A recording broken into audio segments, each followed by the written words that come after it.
I get to burn a 50-foot effigy in the middle of downtown Santa Fe in front of 60,000 people, and I get to help kids. You can't get much better than that.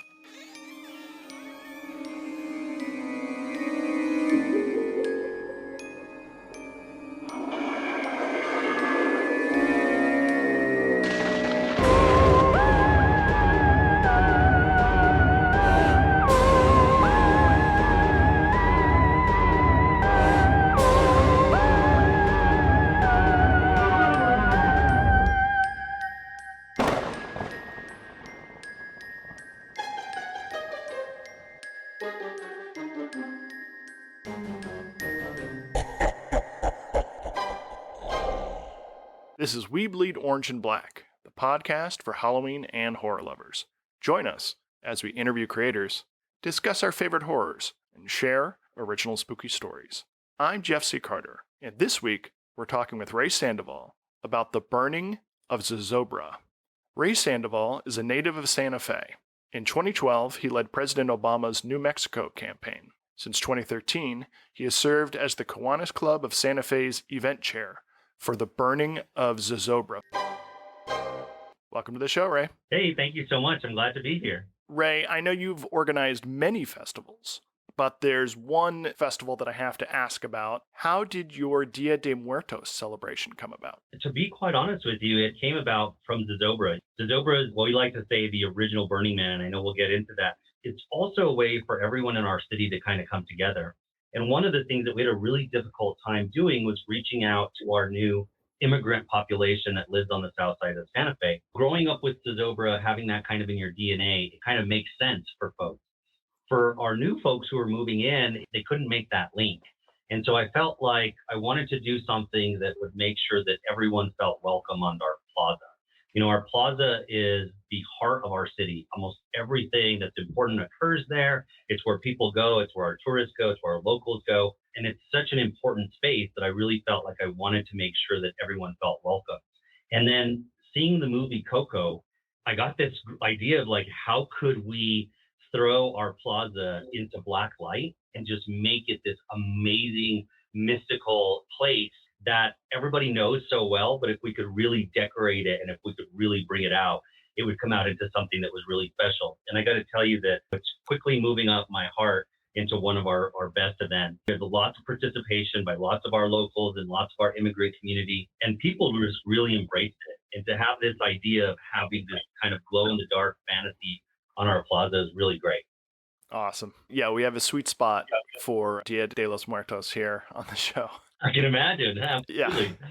So very briefly, just to give some context, what is the burning of Zozobra? The burning of Zozobra is really a catharsis for our community, right? It is an opportunity to take a moment and kind of press the pause button. And I think that we need that, especially in today's kind of crazy world, right? Where we're looking at TikTok video and then another TikTok video, and you know, we're all a little bit isolated. Obviously, our political system in the United States, people feel like there's more that separates us. And so Zozobra is a way for the community to come together and burn away its gloom. It was started back in the 1920s by an artist named Will Schuster, who was born in Pennsylvania, went to France for World War I, got mustard gas, and his doctor said, you can stay here and maybe live for about 6 months, or you can head west and die of old age and whiskey. And Schuster thought, that's a pretty easy choice. So he moved out to Santa Fe. And when he got here, he hooked up with kind of a Renaissance man. His name was Tom Sloan. He was a painter. He was a poet. He was an inventor. He was a sculptor. He was this mentor that kind of took Schuster under his wing. And so as, you know, this kind of bohemian vibe growing up in Santa Fe, and as the train started bringing more and more visitors and people started looking at Santa Fe as a really amazing kind of cultural place, Schuster had this idea for a city event that would really bring all of the Santa Fe's different cultures together. We had obviously the Native Americans who had been here from the inception of the city, the Spanish conquistadors who had come in, and then we had the Cowboys Americans. Santa Fe had been celebrating a fiesta that had been going on for almost 200 years in the 1920s. But it was very Catholic, it was very Hispanic.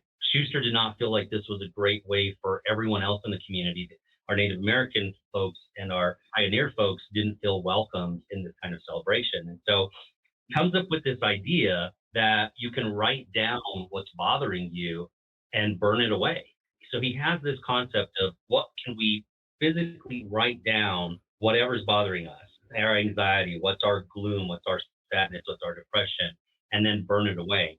And so he starts thinking about this as kind of a new art form.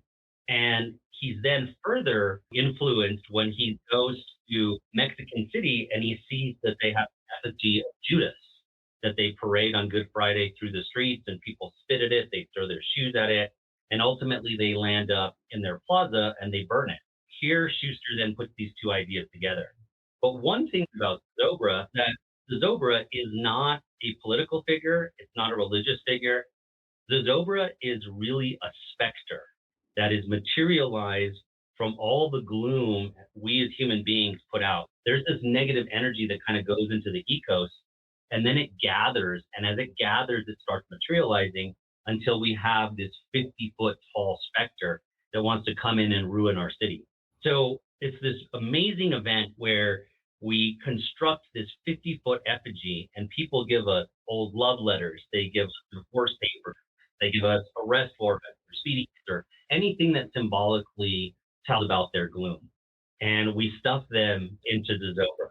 What's really cool about this is that the mythology goes that as we put this energy out into the air and it materializes, Zozobra's out there doing all these things in our mountains, and he's stealing livestock and eating them and causing problems. And so the townspeople come to the city government and say, you got to do something about this monster.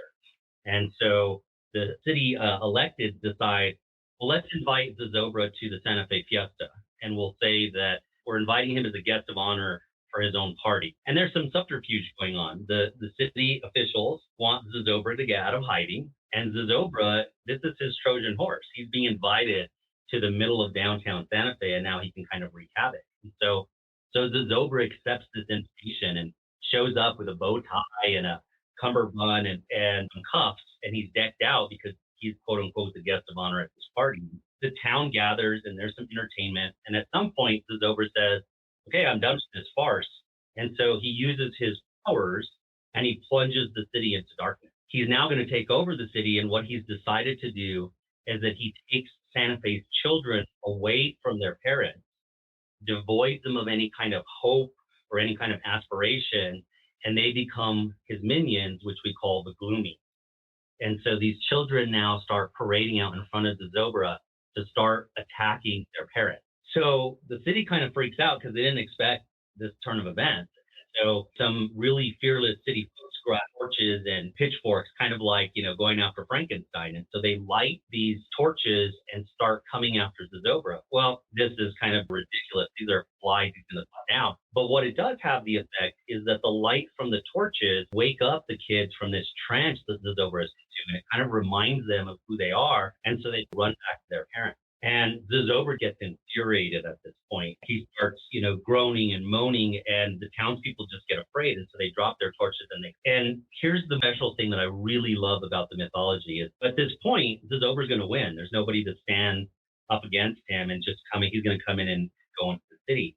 But what Schuster says is that just as that we created Zozobra through this gloom and this negative energy that we put out, there's another part of us as human beings where we are loving, we're selfless, we're generous. And that also puts out energy. What happens is the townspeople start thinking about goodwill and how to be kind and caring to one another. And this allows that energy to come back, and it materializes the fire spirit. And so the fire spirit materializes in front of Zozobra. And the fire spirit's about 5 feet tall, and Zozobra is about 50 feet tall. So there's this David versus Goliath. And as the fire spirit draws energy from the people of Santa Fe, they get stronger and stronger. And the fire spirit is keenly aware of the fact that Zozobra reacted poorly to the fire. And so the fire spirit starts using fireworks around Zozobra to start diminishing Zozobra's power. And so they get locked into this little dance that they go back and forth. And finally, fire spirit is able to drain the negative from Zozobra and find that he's powerless, and then set Zozobra ablaze. Zozobra is a monster all the way to the end. He's not a martyr. He's not a sacrifice. He doesn't go willingly into the night. He fights back and he tries to use his hands to squash the fire spirit. He tries to do different things and he uses some of his magic to push that fire spirit down the steps. And so it's this real battle between good and evil. And finally, the fire spirit's able to overcome. Zozobra burns, falls to the ground, and then the citizens of Santa Fe have now cleansed themselves and can have this happy fiesta. Wow. There's just so much to explore there. But with that first piece established, I actually want to look at the other piece. What is the Kiwanis Club? So the Kiwanis Club is a service and organization just like Rotary or the Elks Club. However, our mission specifically is to help the youth of the world. And so Kiwanis Club of Santa Fe is a satellite of Kiwanis International. And so we do two things. We both help kids in our local city, and then we also have global initiatives. Back in the 1980s, there was a huge iodine deficiency with children in third world countries and in Africa. And so Kiwanis spearheaded making sure that iodine with salt was actually given in these places and really helps kids fight off malnourishment and disease. In the early 2000s, found that neonatal tetanus was really killing a lot of both pregnant women and children in third world countries. And so we started a vaccination program. And so Zozobra was very happy. We have a certificate of the 50,000 lives that Zozobra saved. And then here locally, we have helped nonprofits. One, for instance, is St. Elizabeth's Shelter. And this is a shelter for battered and abused women and their children. And so what we'll find is that in an abusive situation, the mom at some point decides this is enough and grabs the kids and they run to the shelter, but they have no food, they have no clothing, they don't have backpacks and so forth. And so Zozobra has been able to fund clothing and backpacks and replacing those kind of things. We do adaptive ski sports, which is an opportunity for autistic children to learn how to ski with very specialized training techniques. We work with kids who have anger issues with cooking with kids with the Santa Fe Cooking School, and really teaching them how through cooking to therapize and really to learn how to deal with kind of anger. And then, we do some other stuff for Boys and Girls Club. We purchased a playground. We do STEM courses for Girls Inc. to make sure that our girls are getting associated with math and science and engineering. So for all the gloom that Zozobra is supposed to cause, he actually puts a lot of really good things into our community. Nice. How did you get involved with the Kiwanis Club? So funny enough, I actually attended my first Zozobra when I was 3 weeks old. I don't remember that one, but I do remember being about 4 years old. Our families have been here for centuries. And so we have big Hispanic families. And so it was my mom and dad's turn to take all of the cousins to Zozobra. And so I was about 4 years old. And I remember walking in there and seeing this huge Zozobra just towering and just being completely in awe of it. And, the crowd starts getting thicker and thicker. And so my dad put me up on his shoulders and the lights went out and Zozobra started moving. And I was like, oh my God, it moved. It comes to life. And I remember that my older cousins, 9, 10, 11, they're grabbing onto my parents' legs, for dear life. And they're crying and they're not looking at this and they're freaking out, and I'm just in awe. And then Zozobra starts on fire and burns to the ground. And the cousins are cheering, and I'm over there crying for this fallen Boogie Man. And it became kind of a love affair at that moment. I joke sometimes that I'm going to write a book that says, everything I needed to learn about life, I learned from a 50-foot monster. And it's been something that has just been really important to me because it's such an important cultural event for our city, something that brings folks together. And then also it looks forward and invests in our future as a community by doing all these things for kids and helping kids who are disadvantaged or, have gone through a rough time. And so I get to burn a 50-foot effigy in the middle of downtown Santa Fe in front of 60,000 people, and I get to help kids. You can't get much better than that. Just a side bag. Is Zozobra a boogeyman? Does he function as one? Because he's been around for 100 years. I'm sure there's a lot of kids who encountered him very young like you did, and he looms large in the imagination. Do parents ever tell their kids, you better be good or Zozobra will get you? Absolutely. That was the thing that when we were kids, it was like, you better be good or Zozobra's going to come and get you. And we all saw him and we knew he could move and do all these things. And he came back every year, so we knew that he could be around somewhere. And so, yes, it was definitely a motivating factor to make sure that you weren't doing things wrong. And, I remember one time that my neighbor, she was trying to get her son, who was about, he was about 8 years old, and, he was screwing around in school. He had started smoking cigarettes and so forth. And I remember that they built a makeshift Zozobra hand and made some noise outside of his window and put this. And I'll tell you, that kid was scared to death and never touched a cigarette again in his life. That is music to my ears. Fantastic. My other obsession of the moment is Boogie Man. It's one thing to point at a scary figure and be like, they're scary, we're scared of them, ergo, he is a type of boogeyman. But for me, the finest boogeymen are the ones that are used to exemplify a culture's values and teach children the proper way to act. Yeah. So I got to tell you a funny story. So my nephew, he was about 6 at the time, and he was with me at the warehouse one evening, and he just kept misbehaving, and he was running, and it's like, you can't really run in here. We have tools. At that point, we had put some of the wiring up for Zozobra's body, and I didn't want the kid to go clothesline himself, right? And so I keep telling him, like, Zozobra's going to get you. And he's kind of looking at me like, hey, this isn't real. At one point, he's running, and he's almost to that line. And so I say, hey, stop, Robbie, you're going to hit yourself. And he goes, Zozobra's going to get you. And he's like, he looks at me, and the head turns and faces us. And, obviously it was just because of how the weight has shifted, but he didn't need to know that. You should have seen. He went, he grabbed me, and it was like the perfect timing. It was just amazing. The fact that Zozobra is the complete package of a boogeyman, and he's celebrated and immolated, is just wonderful. There's such a dichotomy with kids, which is we will get kids who do, all these crayon drawings of Zozobra, but at the same time, they're afraid of it. Yeah, that bleeding edge of the child's imagination where they're infatuated with something, but also they're grappling with it because they're not sure where to put their feelings on it. And it's a problem that they're trying to solve.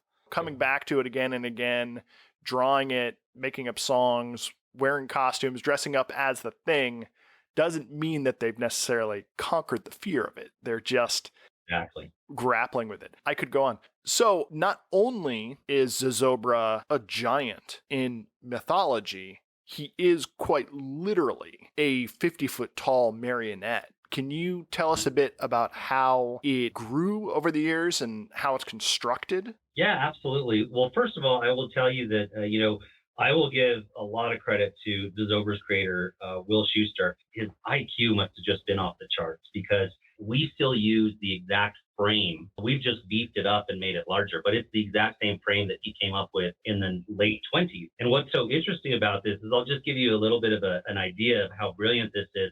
But the head is constructed, made out of wood, chicken wire, stuffed paper, jar of looms. People can come and shred stuff and give it to us. And then a cotton cloth that then is sculpted around to create the facial features.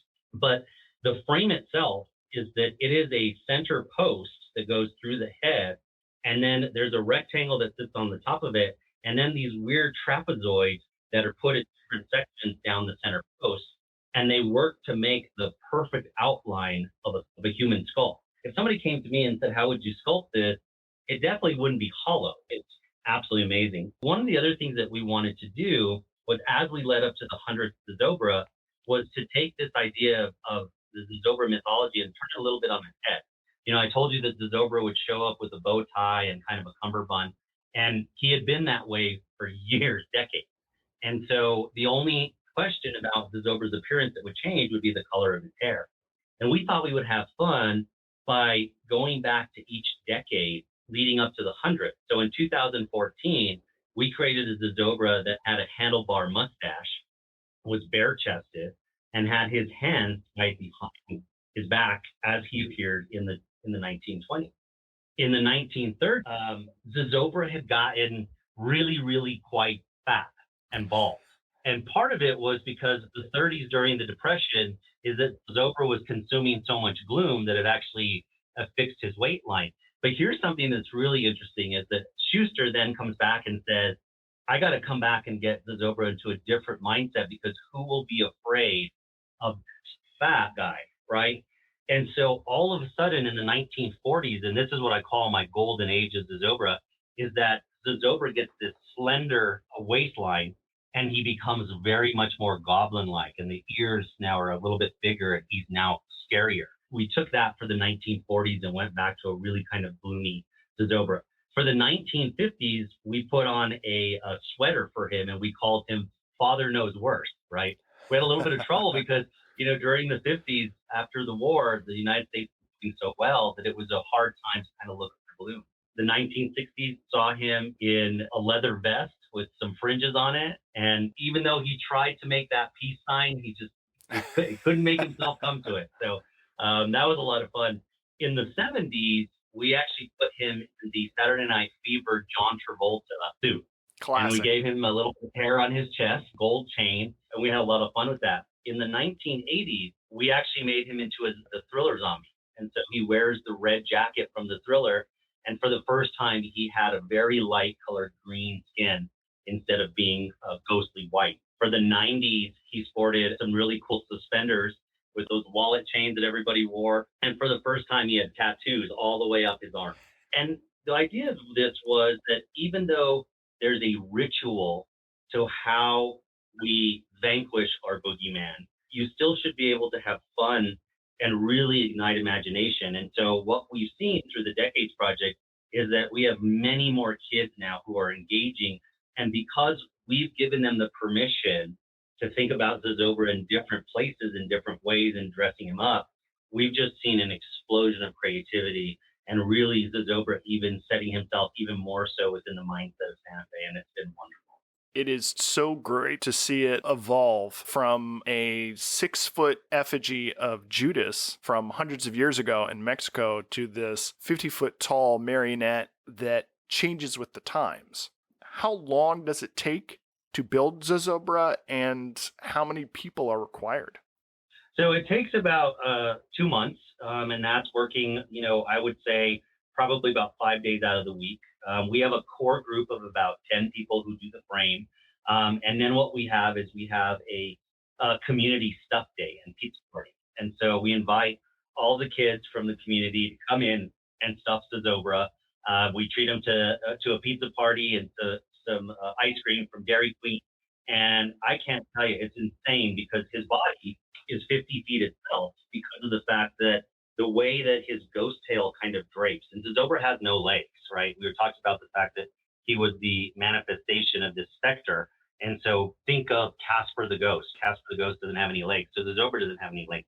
So his body is a little bit longer because it has to kind of flow down from him. And so those kids, I will tell you, we start about 8 o'clock and there are people lined up out the door waiting to get in. And it's hard work because we have the kids stuff every chicken hole wire with shredded paper, and it's a lot. And I will tell you, by 2 o'clock, we are completely stuffed. And so that's a lot of fun. And then we go back to our 10 folks who then clothe him and get him ready for his big day and decorate him and put on, the eyebrows and put on the markings on the ears and color in the eyes. As we talked about, one of the things is that Zozobra is a fully functioning marionette.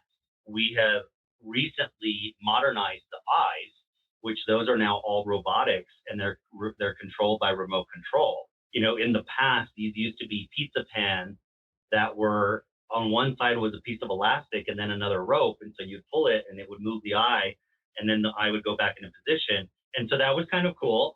Sometimes though, you would have one eye not move, and he looked a little kind of crazy, and that didn't appear scary. And so we really were trying to figure a way how to do this. And so by using robotics, we're now able to make his eyes move up, down, sideways, roll, do all of these really cool things. And so it really just enhanced it and really brought our boogeyman to life. Before I forget, do you ever use that design of the trapezoid skull for your Dia de Muertos festival? We haven't. That's an interesting, because it really does come back where it looks like it's very ghostly and gaunt when it gets to the stage where you've now created it, you put the chicken wire on and you've now stuffed it. Really does look like a skull. That's a great tie-in. I think we need to start doing that. Thank you. Appreciate that, Jeff. even just no skin, no chicken wire, just the trapezoid might really pop in Yeah. blacklight. Yep. You're absolutely right. You wear many hats for this festival: lighting, sound, sponsorships, stage show direction, public information. How much time do you spend updating the festival for each year? You know what? It's quite a bit. One of the things is that Zozobra, this is a 70,000 person event that takes place in a public park that in 1933, there was nothing. The town was not out there. Now it's surrounded by $1 million homes and so forth. And so one is a lot of outreach to the community to make sure that the footprint of the event doesn't just, obviously it inconveniences them and it disturbs their day on that day. But we want to make sure that we lessen that impact. And so that one is really a lot of community outreach and making sure that people know how the roads are getting closed and how people get in. And then, safety. Obviously, we live in a time where our attendee safety is paramount. And so we have to look at using drone technology to make sure that no bad guys get in, and metal detectors and wands, and making sure that people have clear bags and those kind of things. And so the community outreach and the safety parts are really a lot. They're stuff that happens 10 months out of the year. A Zozobra falls, and all of a sudden, first thing we do is an autopsy. What worked on the marionette, what didn't, and then we turn our attention to what worked for the community. Were there any safety issues? Do we have any problems, any breaches in the perimeter, those kind of things? And then as we get to kind of January comes the fun part, which is what's the Zobra going to look like this year? What are the things that we're going to do different, right? And again, when I took this over from the generation that held it before, they were the first generation after Schuster, and they very much felt like it needed to be a cookie cutter, that they were going to follow the script exactly. They were going to build it exactly. And again, the black bow tie was there for 30 years. And when the next generation, when we took over, we went back to Schuster and saw that he experimented quite a bit with Zozobra. Zozobra would wear different outfits and wear different colors and do different things in the show. Even though you had those staples of the ritual, they were interpreted in different ways. Thank God the generation that became before me kept this going, so that it wouldn't have been them, we would have lost. But I think they never felt like they could kind of take those lead ways. And for me, I felt like it was absolutely necessary, because I have to compete with AR. I have to compete with, video games. I got to compete with special effects on movies. And the Zobra has to be relevant. I don't want somebody to go to the Zobra and just be like, oh, that was cool, bucket list check mark. I want it to be, and exactly what you said, it's our boogeyman that year. What is it? What's the gloom that's accumulating for that year? How is it tied into that year? And, last year was our last decades project, and it was of the 2000s. And so Zozobra sported the Baltimore cloak with a wand, and the kids just went nuts for this, right? And so it was really fun to be able to play our boogeyman off of another boogeyman and kind of bring them together. And what's so great about this is nobody called him Baltimore. Everyone knew that it was Zozobra, and Zozobra had stolen Baltimore's wand and stolen his cloak. And to me, that's just magic, because that means that this is a living, breathing tradition within our society. And they already know, hey, Zozobra can take on Baltimore. He took his cloak and he took his wand. And so there's never any kind of, is that John Travolta? No, it's not John Travolta. That's the Zobra in a Saturday Night Fever outfit. So that was really, and you always wonder those questions too. Do you ever take it too far and you lose something from it? But I think that from this experiment, I think we became stronger. I think that the tradition became more important to people. And I think it really touched off a way for them to really engage in a way that they hadn't before. For our 100th, we commissioned we're not going to call it an opera, because families and so forth, when they think of opera, they think that someone's going to be yelling at them in German or something. We're calling it a musical fable. We worked with a writer that lives here in Santa Fe. He's a top 10 best-selling author, and a musician from the Dallas Opera. We've commissioned this called the Zobra the Revenge. And, we wanted to do something that would be really cool. And when we met with them and we were trying to figure out what the story we would tell, I said, I don't want to tell the same story. Let's tell it the other way around. Santa Fe citizens decide they don't want to give that energy to the fire spirit, or they half give it. So what happens when Zozobra wins? And so this will be called Zozobra the Revenge, and it gets to explore this entire part where the Boogie Man actually wins and he's able to come in and destroy the city. And I'm really excited for folks to see that because it's part of the story that we've never told. That is fantastic. There are no guarantees that you're going to defeat Zozobra if you don't bring your A game. That's right. So I only found out about this year when I was looking around at different folk festivals in the United States. Why haven't I heard about this until now? This is right up my alley, and I'm shocked that it's been going on for 100 years, and I'm just finding out about this. I kind of scratch my head as well. This event just hits on so many places. And as the internet and so forth, we've been able to kind of break out. It was a very local thing. This was something that was really sacred. There's this weird thing. We burn this 50-foot effigy in the middle of downtown every autumn. Everyone understood it, but you wouldn't really talk about it, right? Because it's like this really kind of crazy thing that Santa Fe does. For me, when I became in charge of this, I really talked to our club and said, this is one of the best known secrets about something that we do. And I want us to be able to share this because number one, we're all human beings. So we all understand that difference between gloom and light. Number two, we all want to be able to participate in something. And I think the genius of this event is there is such a strange dichotomy. You are surrounded by 70,000 of your closest friends and you start a chant, burn him, burn him. And so you're part of this communal experience. The chant starts, and then at the same time, when Zozobra goes up in flames, you yourself know what you want to be going up in flames with Zozobra. And so it's a deeply personal thing. And then fire is so innate to us just as human beings. And so you get that trifecta. You get this feeling that you're with other people and you're connected to them. And then you're having this deeply personal experience, hitting at something that is just in our nature as human beings to love and watch fire and allowing ourselves to be cleansed through fire. And so we want to share this with the world. I think this is an amazing tradition. We've kept it to ourselves for far too long. But I do think that part of it was, I don't think people talk about it. They're like, you guys are nuts. People would come to town and all of a sudden they would hear this groaning and then people were chanting, burn this thing. And then without context, you can go down some really strange paths. Nice. Do you think there is anything significant about the date on which the burning has traditionally taken place? It was a tie to the Santa Fe Fiesta, which had already been taking in the fall. But, one of the things that we looked at, which I thought was really interesting, is that there are a lot of festivals around the world that happen in autumn, right? It is the harvest.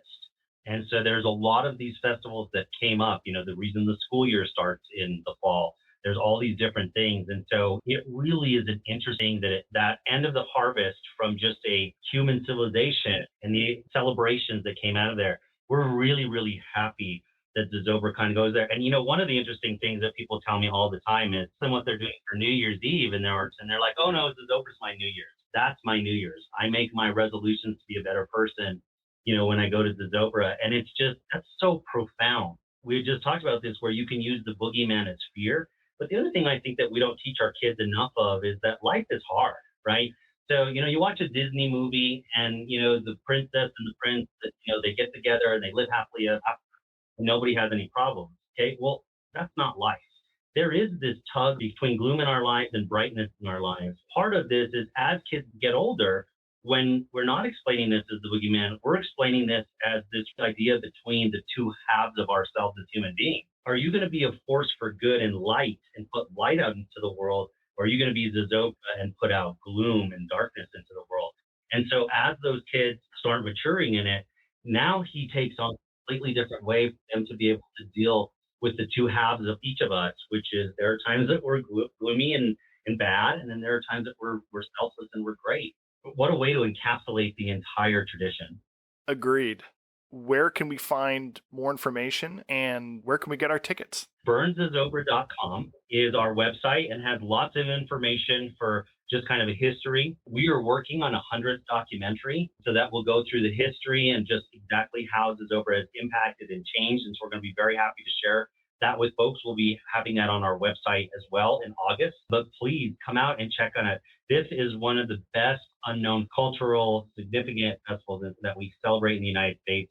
And we would love for folks to learn about this And I always say that once somebody gets bitten by the zozobra bug, they have it for the rest of their life. There's no cure. It's such a wonderful event. It's such a great expression of just who we are as human beings, and it's so much fun. All the net proceeds for this go back into our community to support kids, and so you just have this perfect circle of just giving back, and I just think it's wonderful. So thank you, Jeff, for finding Zozobra and for sharing it with your listeners. I'm really excited for them to hear about and learn about Zozobra. Same.